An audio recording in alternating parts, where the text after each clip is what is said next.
Y la palabra hoy, si tenés tu Biblia, si tenés tu teléfono y querés ir siguiéndola, igualmente acá la vamos a ir poniendo en la pantalla, está en el libro de Primera de Crónicas, capítulo 12, versículo 32, Antiguo Testamento, Primera de Crónicas, capítulo 12, versículo 32, y leemos en el nombre del Padre, del Hijo y del Espíritu Santo. Y dice así: de los hijos de Isaacar, 200 principales, entendidos en los tiempos, y que sabían lo que Israel debía hacer, y cuyo dicho seguían todos sus hermanos. Bueno, la tribu de Isaacar, aquí en este texto, estaba en la ciudad de Hebrón y había ido a apoyar al rey David para hacerlo justamente rey sobre Judá, que era el reino del sur. Pero para entrar un poquito en contexto de esto, vamos para atrás un poco para entender el presente de ese momento. El primer rey de Israel fue Saúl. Después del periodo de los jueces, en los que no había rey, sino que los jueces eran los que gobernaban, el último de esos jueces fue Samuel, comienza el reinado, su reinado, el primer rey de Israel que fue Saúl. Saúl comenzó bien, pero no terminó tan bien. Entonces, como él desobedeció, como él fue rebelde a la palabra de Dios, a lo que Dios le había mandado específicamente, y su corazón se torció, entonces Dios quitó de él la unción y la puso sobre David. David era un campesino, David era un pastor de ovejas, y en ese momento en el que Saúl reinaba, David era un muchachito de 13, 14 años, muchachito que estaba cuidando las ovejas de su papá. Y el que lo unge como rey, en secreto, fue un ungimiento en secreto, fue el profeta Samuel. Así que David estaba ahí con su unción, pero siguió haciendo las labores pastoriles. Pasa un tiempo y recuerdan a Goliat, el gigante que venía a desafiar el pueblo de Israel. Bueno, David es quien Dios usa para matar a Goliat. Y ahí es donde Saúl lo conoce. Si bien él ya había tenido algún contacto con el rey, pero ahí es donde Saúl posa sus ojos sobre este muchacho. Así que, en recompensa por haber matado al gigante, al filisteo que era enemigo del pueblo de Dios, le da a su hija Mical como esposa. Esa era la recompensa. O sea, ahí David entra a la familia del rey. Todo iba bien porque él comenzó a ser oficial del ejército del rey, Saúl, hasta que las hazañas de David comenzaron a ser muy notorias. Tanto es así que las muchachas que luego de cada batalla cantaban canciones por la victoria, una de las canciones que cantaban era Saúl mató a sus 1000 y David a sus 10.000. Así que ahí el rey Saúl comenzó a tenerle mucha envidia y muchos celos a David, de tal manera que intentaba matarlo. Y así fue el derrotero de David, que comenzó a huir del rey Saúl, aunque era su yerno, igualmente intentaba matarlo, y durante alrededor de 7 años David tuvo que huir del rey Saúl. Estuvo transitando en el desierto, estuvo habitando la cueva de Adulam en Números está la historia, ahora no nos vamos a detener en esa historia, pero justamente ahí en la cueva de Adulam, luego de estar mucho tiempo huyendo del rey, se le comenzaron a juntar y adherir sus parientes, sus hermanos, hombres que estaban aislados de la sociedad, dice la Biblia, endeudados, tristes, con el corazón quebrado, pero eran hombres valerosos y hombres de guerra, pero que no pertenecían al ejército. Así que se unieron a David en esa cueva de Adulam y llegó a tener una milicia de 400 hombres, una milicia informal. No eran parte de un ejército, pero adiestraban como un ejército y se desenvolvían como un ejército. Pero David seguía huyendo en el desierto, hasta que en determinado momento el rey Aquis, que era un rey filisteo, pero al que David había ayudado en una situación con sus hombres de guerra, le da en recompensa una ciudad para que habite, la ciudad de Ziklag. Pero en ese momento era una ciudad filistea. Pero David con sus hombres y las familias de sus hombres comienza a habitar en Ziklag. Y ahí en Ziklag, en esa ciudad filistea, es donde comienzan a venir más hombres, pero que ya no eran que andaban vagabundeando por allí, sino que eran hombres del ejército de Saúl que desertaban del ejército e iban a las filas de David, que no era rey en ese momento, para ponerse bajo sus órdenes. Y así comenzó en esa ciudad a aumentar el número de esa milicia informal todavía, pero que empezaba a ser más numerosa con los hombres que desertaban del rey Saúl y se ponían bajo sus órdenes. ¿Por qué? Porque reconocían la unción en David y que ya había sido quitada del entonces rey Saúl. Hasta que el rey Saúl muere. Y cuando el rey Saúl muere, entonces ahí es donde nos encontramos en la historia que leímos recién.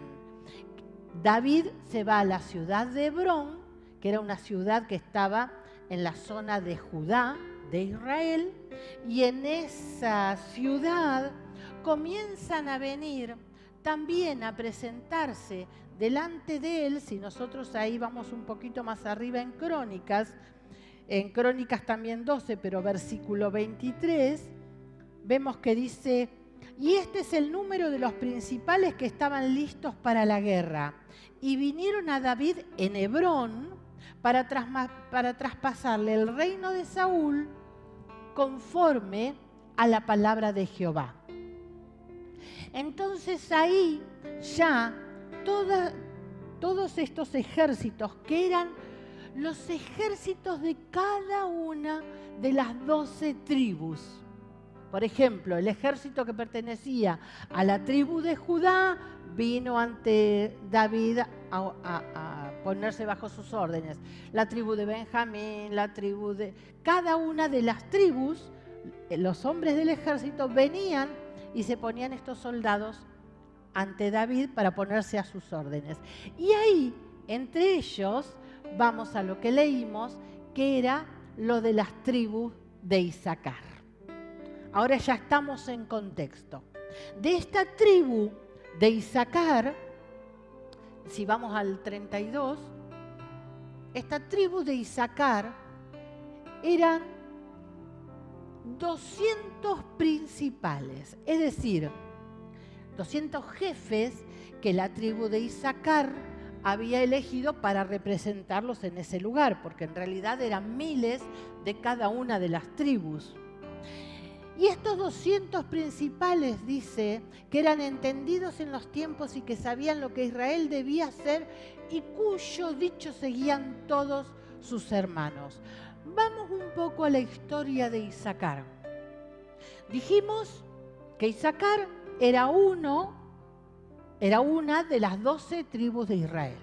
Sabemos que las 12 tribus de Israel, que en ese momento ya eran numerosas, cada una llevaba el nombre de cada uno de los 12 hijos de Jacob. Esos 12 hijos, con sus descendientes, dieron lugar a las familias y a las tribus que llevaban su nombre.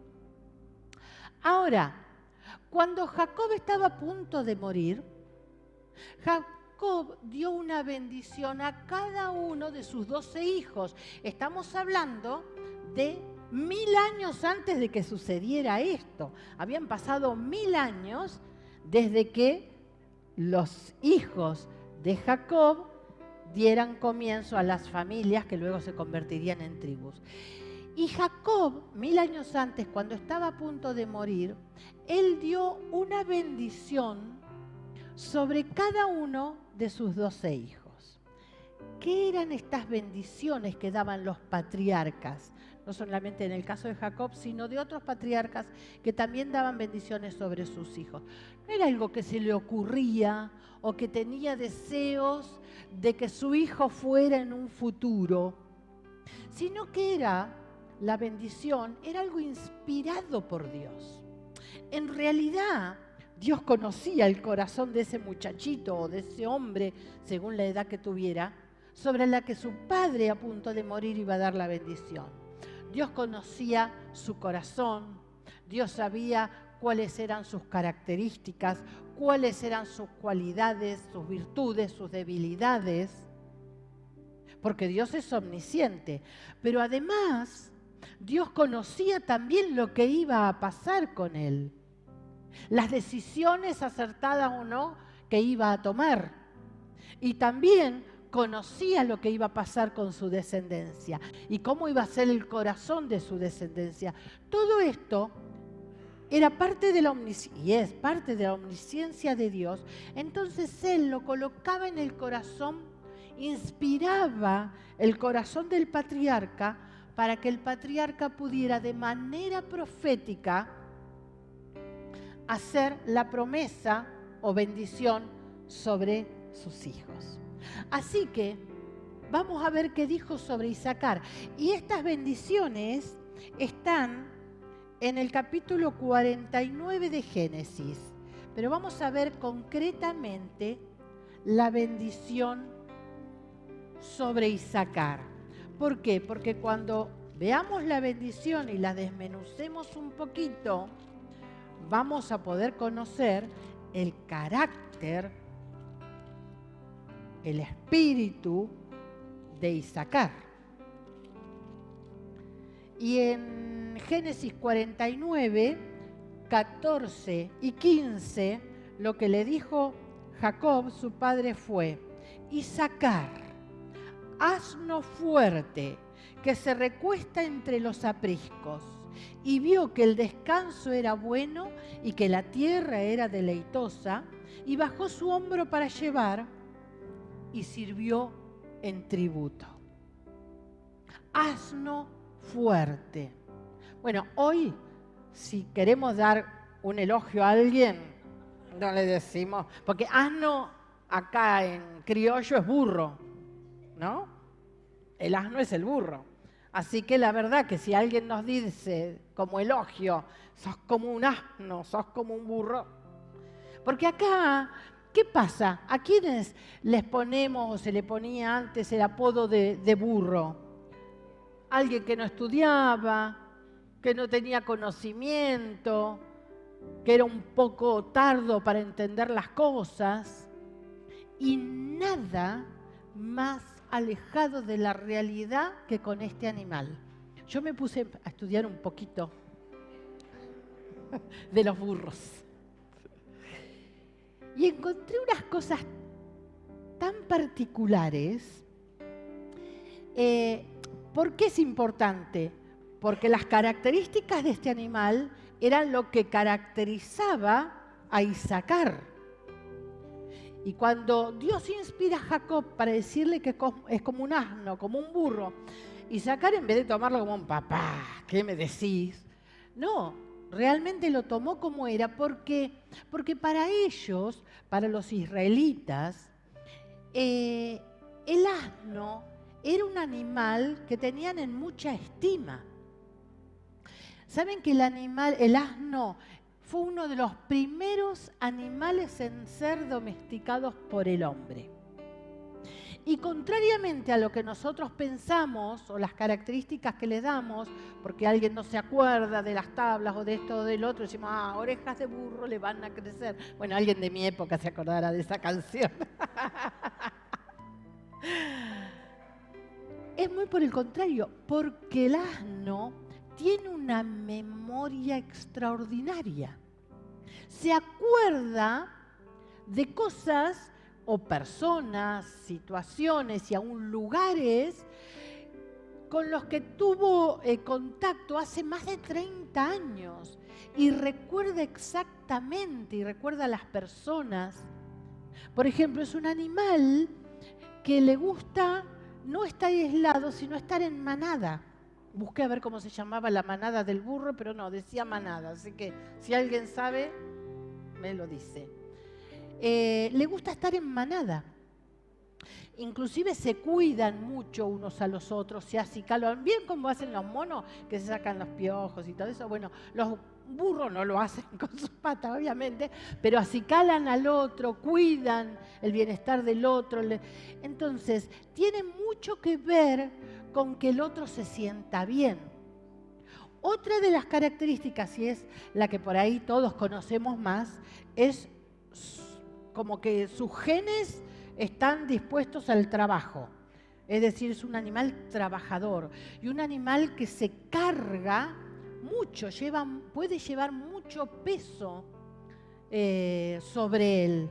Por eso es un animal de carga. Así que él está siempre para llevar las cargas de los demás. Otra de las cosas, es un animal que no le tiene miedo a enfrentar el peligro. Ni un león lo asusta. Por eso muchas veces se lo utiliza para cuidar las ovejas, las cabras, las vacas, porque no tiene miedo al peligro que se puede avecinar ante un animal feroz. Y otra cosa, tiene un sentido de autoprotección muy alto. ¿Vieron que se dice que son tercos? Y que si querés hacerlo caminar, si no quiere... Bueno, no vayamos a detalle. Estoy hablando de los burros, por favor, entiéndase. Ahora, no es que sean tercos. Es que los burros tienen ese sentido de autopreservación. Y cuando creen que hay un peligro, ellos no se van a mover. En la Biblia, no voy a ir ahora a la historia, pero si después ustedes lo quieren leer en Números, está la historia de Balaam, del burro de Balaam, que le pegaba para que se moviera, pero es que el burro estaba viendo algo que Balaam no veía. Entonces, tiene todas estas características que realmente son dignas de admirar, ¿no? Y esto tiene que ver con lo que Dios vio en el corazón de Isaacar y por lo tanto le hizo a su padre dar esta bendición. Ahora, volvamos a Crónicas, donde estábamos hoy.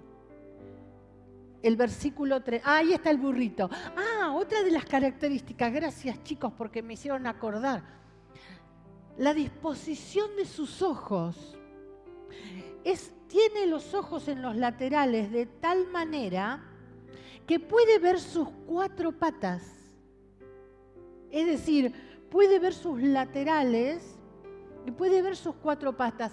Por eso es un animal que tiene más firmeza en un terreno difícil. Qué importante eso. Cuando el terreno se pone feo, cuando la cosa se pone fea, él es más firme, más seguro.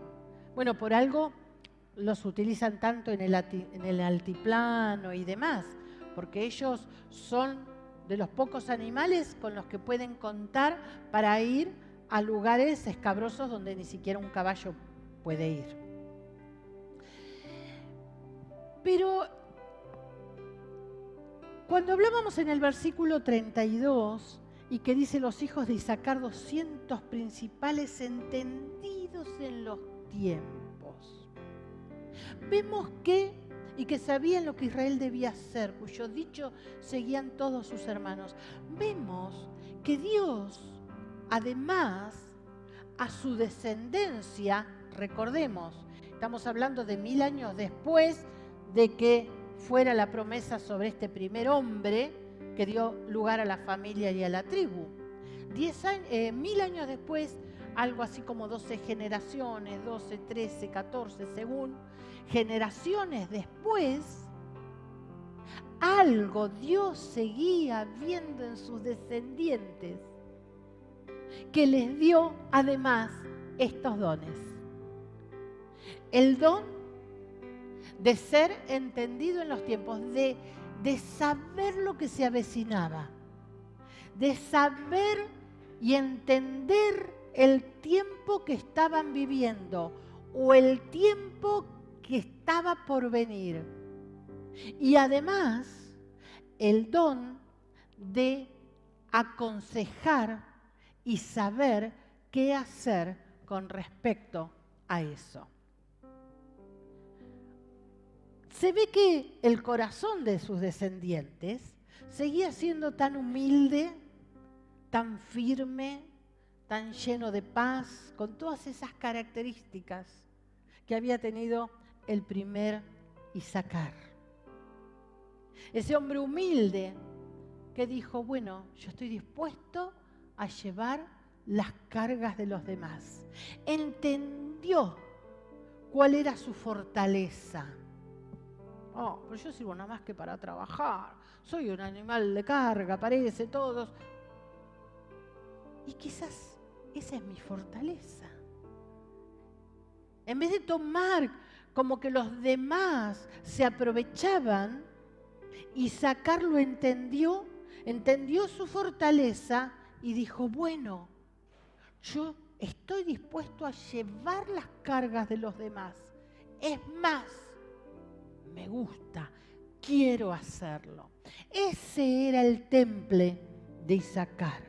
Y evidentemente su descendencia continuaba con características similares, con un corazón humilde, dispuesto al servicio, dispuesto a servir a los demás, a trabajar, a llevar las cargas, a acompañar. Entonces Dios, cuando ve un corazón dispuesto, le sigue dando dones, porque eso es lo que hace Dios. Y esta tribu tenía esta particularidad, saber lo que el pueblo tenía que hacer. ¿Por qué? Porque podía leer el tiempo que estaban viviendo. Y eso es algo importante que cada uno de nosotros como hijos de Dios deberíamos tener. El discernimiento. Nosotros ya estamos en el tiempo de la gracia, donde los dones fluyen. Pidamos el discernimiento a Dios para saber en qué tiempos están transcurriendo, para saber en qué tiempos vivimos. No solamente para saberlo, sino para darlo a los demás. ¿Y cómo lo damos? ¿Cómo administramos este don? Cuando el Señor nos hace entender qué tiempos estamos viviendo.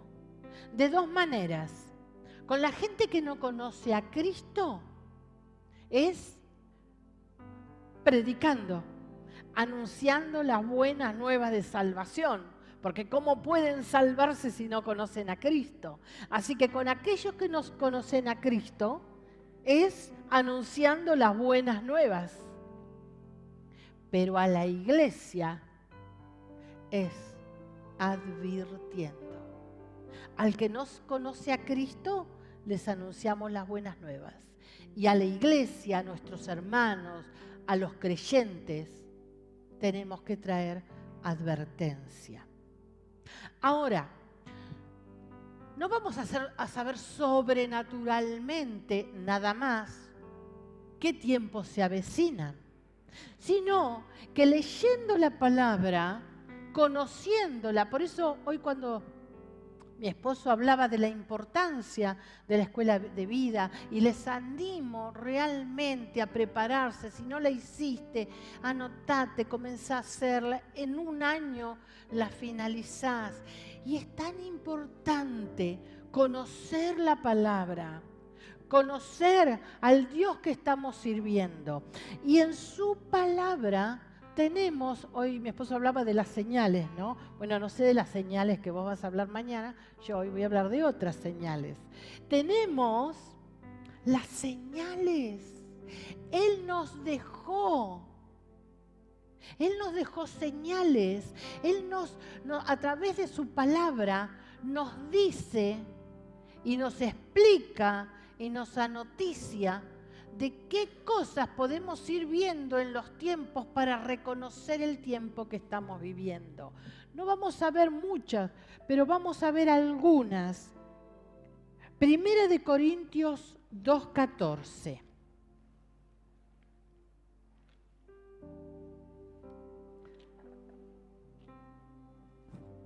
Acá está. Pero el hombre natural no percibe las cosas que son del Espíritu de Dios, porque para él son locura y no las puede entender, porque se han de discernir espiritualmente. El hombre natural, el hombre que no tiene a Cristo. Solamente nosotros, los hijos de Dios, podemos entender las cosas sobrenaturales y lo que Dios nos dice en su palabra. Nosotros podemos discernir los tiempos que estamos viviendo y actuar en base a eso. En la medida que nosotros nos acercamos más a Dios, en la medida que estamos más en sintonía con Dios, podemos escuchar su palabra, agudizar el oído espiritual, los sentidos espirituales, tener el discernimiento para poder saber qué tiempos son los que se están avecinando. Segunda de Timoteo, capítulo 3. Esto lo vamos a leer en la Nueva Traducción Viviente. Es otra versión, pero me gustó mucho cómo lo explica Segunda de Timoteo, capítulo 3, 1 al 5. Lo vamos a leer de acá porque está en la Nueva Traducción Viviente. Y dice: Timoteo, es bueno que sepas que en los últimos días habrá tiempos muy difíciles, pues la gente solo tendrá amor por sí misma y por su dinero. Serán fanfarrones y orgullosos, se burlarán de Dios, serán desobedientes a sus padres y malagradecidos. No considerarán nada sagrado. No amarán ni perdonarán. Calumniarán a otros y no tendrán control propio. Serán crueles y odiarán lo que es bueno. Traicionarán a sus amigos, serán imprudentes, se llenarán de soberbia y amarán el placer en lugar de amar a Dios. Este es el diario de hoy, de ayer y de mañana.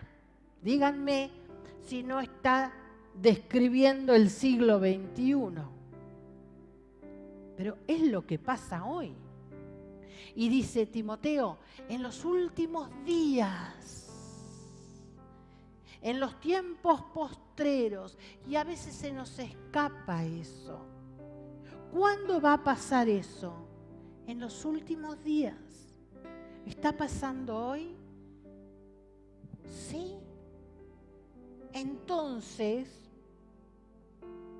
estamos, en lógica, esto se estudia. Si esto está pasando hoy, entonces hoy estamos viviendo los últimos días. Está describiendo lo que pasa. Estamos en los últimos días. Estamos en los tiempos postreros. Y a veces no lo entendemos. Se nos escapa porque quizás no conocemos la palabra, porque no la desmenuzamos, porque no tomamos tiempo meditándola tratando de entenderla. Otro texto que también en la Nueva Traducción Viviente, Primera Tesalonicenses, capítulo 5, versículo 1 a 6. Y esta la vamos a leer de acá también. Dice: ahora bien, amados hermanos, con respecto a cómo y cuándo sucederá todo esto, y viene hablando de los tiempos del fin. El contexto es de los tiempos del fin. Respecto a cómo y cuándo sucederá todo esto, en realidad no es necesario que les escribamos, pues ustedes saben muy bien que el día del regreso del Señor llegará inesperadamente como un ladrón en la noche. Cuando la gente esté diciendo todo está tranquilo y seguro, entonces les caerá encima la catástrofe tan repentinamente como le vienen los dolores de parto a una mujer embarazada. Y no habrá escapatoria posible. Pero ustedes, amados, no están a oscuras acerca de estos temas y no serán sorprendidos cuando el día del Señor venga como un ladrón. Pues todos ustedes son hijos de la luz y del día y no pertenecemos a la oscuridad y a la noche. Esto nos está aclarando y nos está diciendo qué tiempos estamos viviendo. Y nos dice, cuando la gente diga paz y seguridad, hoy veo que la gente está tan sumida como en un pequeño círculo de cosas.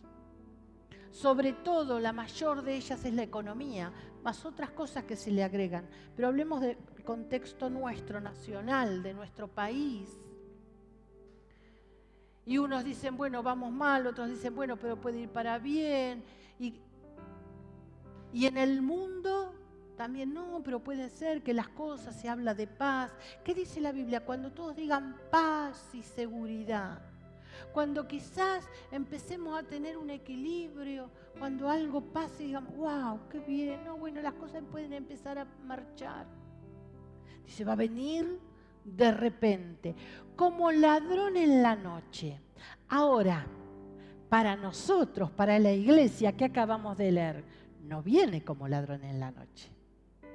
Para la iglesia no viene como ladrón en la noche, porque ¿cómo viene el ladrón? El ladrón viene cuando menos te lo esperás y te sorprende. Pero a nosotros no nos tiene que sorprender lo que ya nos está diciendo y las señales que tenemos tan claras. Entonces para nosotros no tiene que ser sorpresa, porque nosotros tenemos que ir leyendo los tiempos. Tenemos que ir entendiendo, discerniendo qué tiempo estamos viviendo. Entonces, cuando esto suceda, nosotros que vivimos en la luz, tenemos que estar preparados. Como los hijos de Isaacar.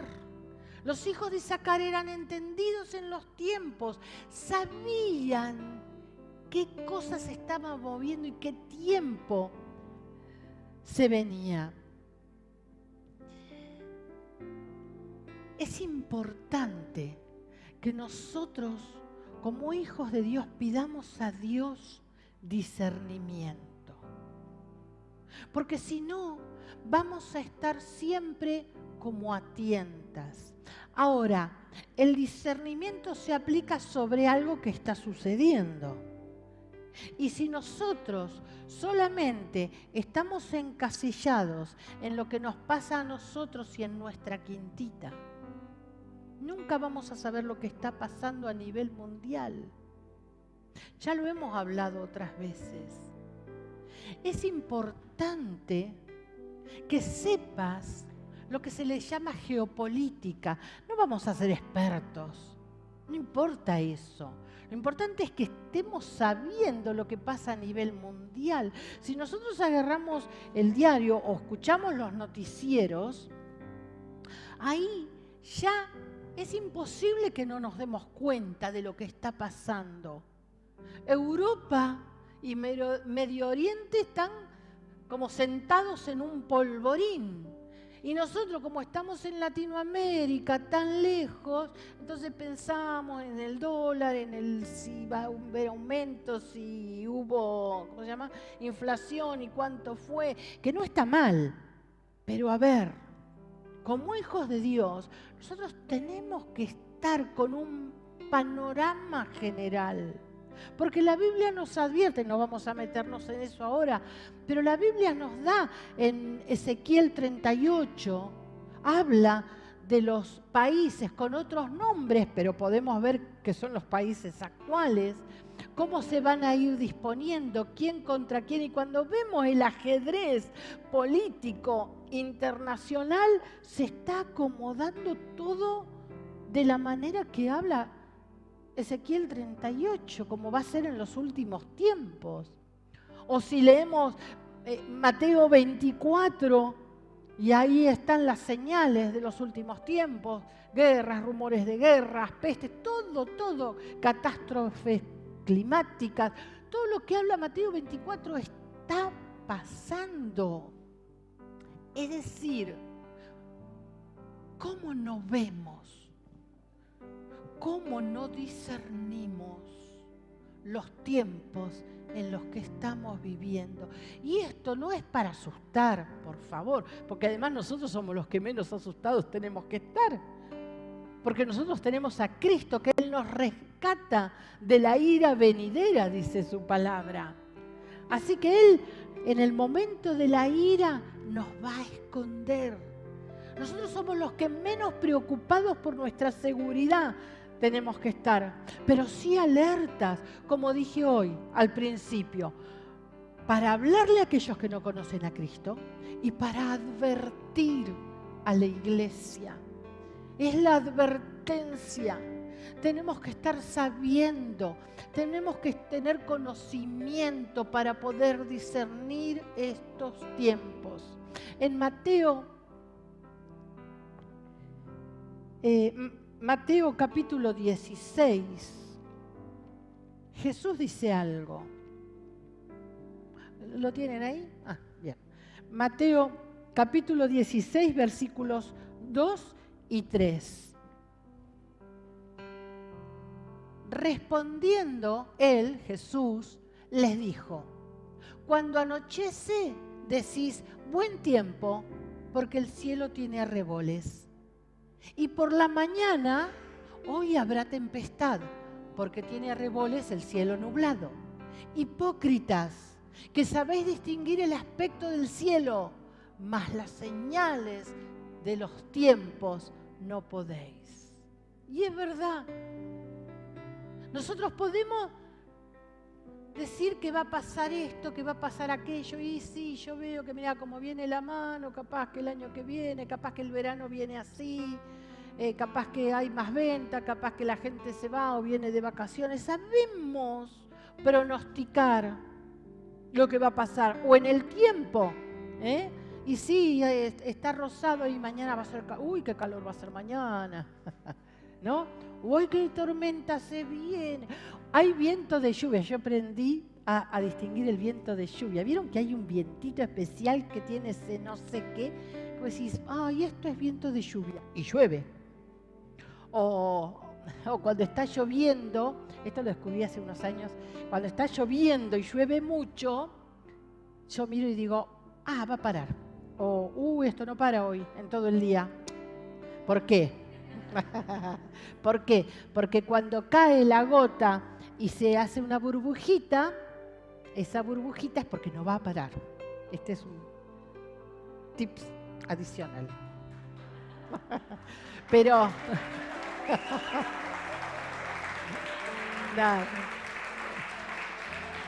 pero volviendo, o sea, sabemos distinguir algunas cosas.